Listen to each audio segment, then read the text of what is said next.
Some breaking news right now. The family of George Floyd visiting the site where he took his last breath. This is the first time seeing the spot where he lost his life in Minneapolis, Minnesota.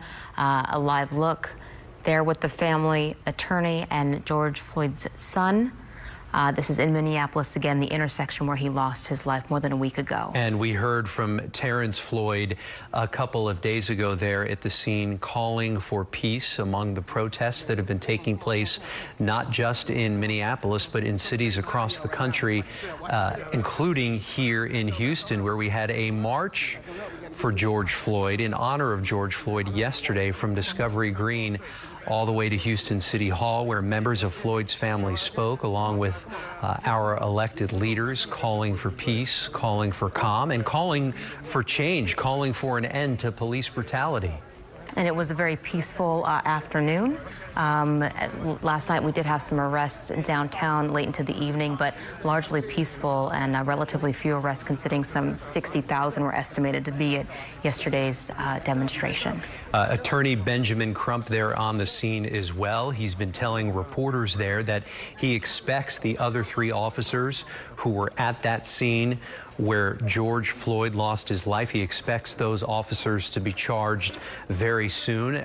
George Floyd, as we know, will be memorialized in Minneapolis tomorrow and in North Carolina on Saturday.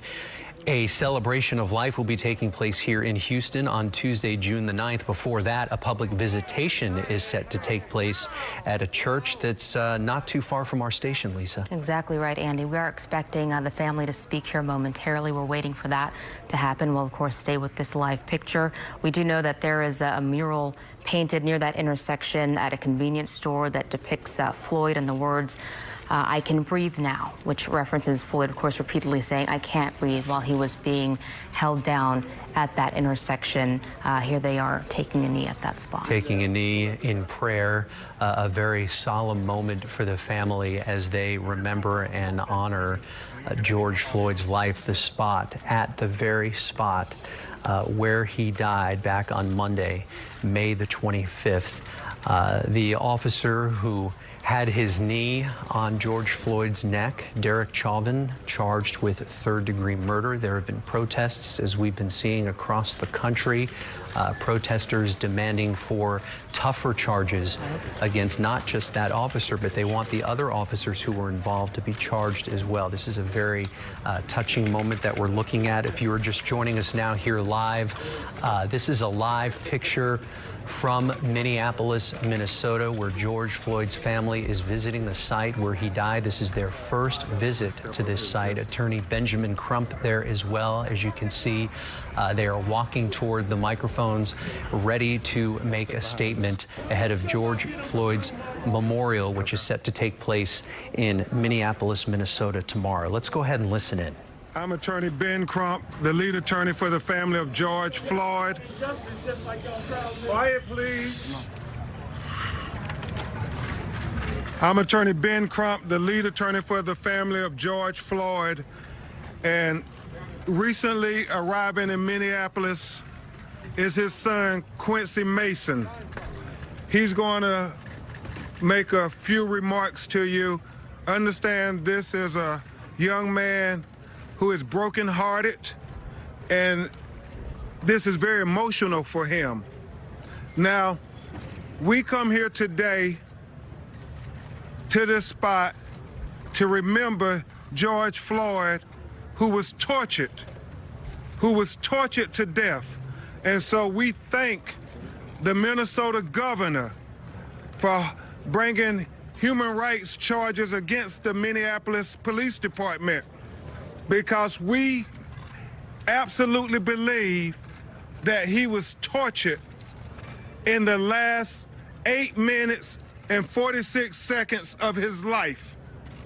Witness Donna Williams yesterday, who was the person in the video saying you all are going to kill him, likened it to suffocation, like a fish out of water, gasping for air. The independent autopsy performed by the family concluded that George Floyd was starving for air. He needed a breath. And the ambulance that came here to pick him up from this very spot was the hearse for George Floyd. And so we are demanding justice based on the autopsy findings, but more importantly, what the entire world has seen now with their eyes that they cannot unsee. The autopsy, the medical reasons cause of death was mechanical asphyxiation based on the knee to his neck and the two knees to his back that was compressing his lungs, not allowing them to circulate air and blood to his brain. He died because he was starving for air. He needed a breath. And so we are demanding justice. We expect all of the police officers to be arrested before we have the memorial here in Minneapolis, Minnesota tomorrow.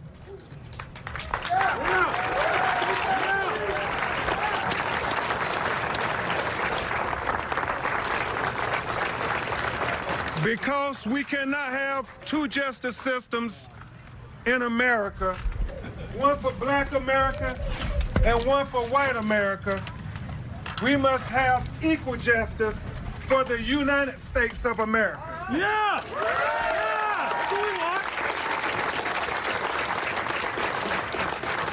And change is going to come in the tragic killing of George Floyd. And I proclaim, with his son as my witness, that change starts today. Yeah!